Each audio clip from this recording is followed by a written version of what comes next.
The 46th book that I completed in 2023 is Absalom, Absalom by William Faulkner. This is the fourth book by Faulkner that I've read, The Sound and the Fury being the first that I read and probably the best novel, at least the most important novel that I've ever read. Followed by As I Lay Dying, followed by Light in August, and now Absalom, Absalom. And they all present their own challenges.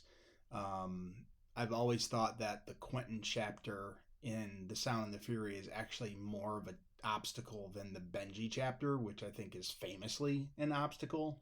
And Quentin narrates a lot of this book, but his father, who in The Sound and the Fury has passed away already, his father narrates some of this book, and it is like Quentin on steroids. I didn't realize that I didn't know so many words in the English language that this narrator, that Jason Compson Sr. Um, uses. I was every sentence was something that I had to look up. So it presents an obstacle in that way. The twists. The reason why I give this book a B plus, and the reason why I think it's the fourth of the four, is because the twists are not as earth shattering as I think they should be in this book.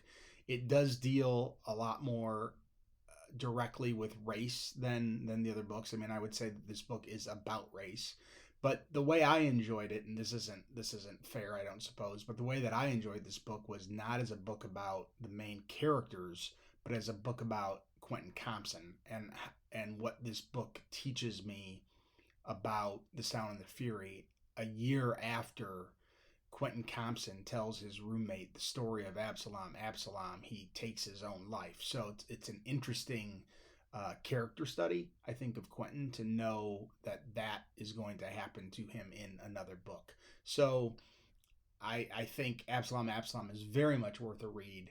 But if you're a fan of the Sound and the Fury and you haven't read Absalom, Absalom yet, then I would say that you should definitely give this a read.